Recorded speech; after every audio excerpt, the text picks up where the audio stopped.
Saudi ജയിലിൽ കഴിയുന്ന കോഴിക്കോട് സ്വദേശി അബ്ദുൽ റഹീമിന് ആശ്വാസം. ശിക്ഷ കൂട്ടണമെന്നാവശ്യപ്പെട്ട പ്രോസിക്യൂഷൻ നൽകിയ അപ്പീൽ തള്ളി. 20 വർഷം തടവ് ശിക്ഷ ശരിവെച്ച അപ്പീൽ കോടതി 19 വർഷമായി തടവിൽ കഴിയുന്ന അബ്ദുൽ റഹീമിന് അടുത്ത വർഷം മോചിതനാകാം. ജലീൽ കണ്ണമംഗലം ജിദ്ദയിൽ ചെന്നു. ജലീൽ, പലതവണ പല സാങ്കേതികത്വം പറഞ്ഞ് നീണ്ട കാര്യമാണ്. അടുത്ത വർഷം അബ്ദുൽ റഹീമിന് പുറത്തിറങ്ങാനാകും എന്ന് തന്നെയാണോ പ്രതീക്ഷിക്കേണ്ടത്? സുഹൈൽ, കോഴിക്കോട് ഫറൂഖ് സ്വദേശി അബ്ദുറഹീമുമായി ബന്ധപ്പെട്ട വളരെ പ്രധാനപ്പെട്ട ഒരു തീരുമാനമാണ്, വിധിയാണ് ഇന്ന് കോടതിയിൽ നിന്ന് വന്നിരിക്കുന്നത്. പൊതു അവകാശ കേസിൽ 20 വർഷത്തെ തടവ് കഴിഞ്ഞ മെയ് 26-ന് കീഴ്ക്കോടതി വിധിച്ചിരുന്നു. അപ്പീൽ കോടതി ഇന്ന് ചേർന്ന അപ്പീൽ കോടതി ആ ശിക്ഷ 20 വർഷത്തെ തടവ് ശിക്ഷ ശരിവച്ചിരിക്കുകയാണ്. ഈ ശിക്ഷക്കെതിരെ പ്രോസിക്യൂഷൻ അപ്പീലിന് പോയിരുന്നു. എന്നാൽ ഇത് കോടതി ഇന്ന് തള്ളിയിരിക്കുകയാണ്.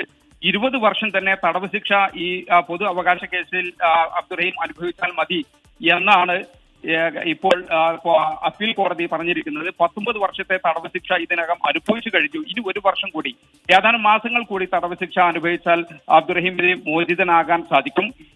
ഈ 1 വർഷം ഒഴിവാക്കണം എന്ന് പ്രതിഭാഗം അബ്ദുറഹീമിന്റെ അഭിഭാഷകർ ആവശ്യപ്പെട്ടിരുന്നു. അതായത് 19 വർഷം തടവ് ശിക്ഷ അനുഭവിച്ച ഒരു പശ്ചാത്തലത്തിൽ ഇനി അദ്ദേഹത്തെ മോചിപ്പിക്കണം എന്ന ഒരു ആവശ്യം അബ്ദുറഹീമിന്റെ അഭിഭാഷകർ ആവശ്യപ്പെട്ടിരുന്നുവെങ്കിലും അത് കോടതി തള്ളിയിരിക്കുകയാണ്. എന്നാൽ വേണമെങ്കിൽ മേൽക്കോടതിയെ ഈ ആവശ്യവുമായി മേൽക്കോടതിയെ സമീപിക്കാം എന്നും ഇപ്പോൾ അപ്പീൽ കോടതി പറഞ്ഞിരിക്കുകയാണ്. ഇന്ന് രാവിലെ 11 മണിക്കാണ്, സൗദി സമയം 11 മണിക്കാണ് അപ്പീൽ കോടതിയിൽ സിറ്റിംഗ് ഉണ്ടായിരുന്നത്. അബ്ദുറഹീമിന്റെ അഭിഭാഷകരും ഇന്ത്യൻ എംബസി പ്രതിനിധി സവാദ് യൂസുഫും അതോടൊപ്പം തന്നെ അബ്ദുറഹീമിന്റെ കുടുംബ പ്രതിനിധി സിദ്ദീഖ് തൂവൂരുമെല്ലാം ഓൺലൈൻ വഴി കോടതിയിൽ ഹാജരാകുകയും ചെയ്തിരുന്നു. നമുക്കറിയാം, 2006 ഡിസംബറിൽ ആണ് സൗദി ബാലൻ കൊല്ലപ്പെട്ട കേസിൽ ഈ അബ്ദുറഹീം ജയിലിലാവുന്നതും വധശിക്ഷയ്ക്ക് വിധിക്കുന്നതും.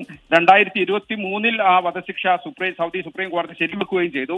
സൗദി കുടുംബം ഈ വധശിക്ഷ റദ്ദാക്കണമെങ്കിൽ സൗദി കുടുംബം ആവശ്യപ്പെട്ടത് ദിയാധനമായി 1.5 കോടി റിയാലാണ്.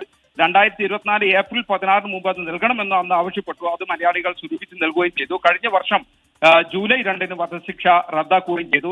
അതോടെ സ്വകാര്യ അവകാശവുമായി ബന്ധപ്പെട്ട കേസ് തീർന്നു. എന്നാൽ പൊതു അവകാശവുമായി ബന്ധപ്പെട്ട കേസാണ് അതിനുശേഷം പരിഗണിച്ചത്. ഇതിനാണ് 20 വർഷത്തെ തടവ് ശിക്ഷ കോടതി വിധിച്ചത്. 19 വർഷം പൂർത്തിയായി. ഇനി ഏതാനും മാസങ്ങൾ കൂടി ജയിൽ ശിക്ഷ അനുഭവിച്ചാൽ അബ്ദുറഹീമിന് മോചിതനാകാൻ സാധിക്കും എന്ന് തന്നെയാണ് പ്രതീക്ഷ. ഏതായാലും മലയാളികളുടെയും ആ ഉമ്മയുടെയും എല്ലാം കണ്ണുനീർ ഇപ്പോൾ കേൾക്കുകയും അബ്ദുറഹീമിന്റെ മോചനം താമസിയാതെ സാധ്യമാകും എന്നുള്ള ഒരു പ്രതീക്ഷയാണ് ഉള്ളത്. സ്വയം ശരി, സ്വകാര്യ അവകാശവുമായി ബന്ധപ്പെട്ട കേസിൽ വധശിക്ഷയിൽ നിന്ന് ഒഴിവാക്കി. പക്ഷേ പൊതു അവകാശവുമായി ബന്ധപ്പെട്ട കേസിൽ 20 വർഷത്തെ തടവ് ശിക്ഷ പൂർത്തിയാക്കണം. ആ തടവ് ശിക്ഷ 19 വർഷം പൂർത്തിയാക്കിയ റഹീമിന് അടുത്ത വർഷത്തോടുകൂടി അത് പൂർത്തിയാക്കുമ്പോൾ പുറത്തേക്ക് ഇറങ്ങാനാകും എന്ന വാർത്തയാണ് ജലീൽ പങ്കുവയ്ക്കുന്നത്.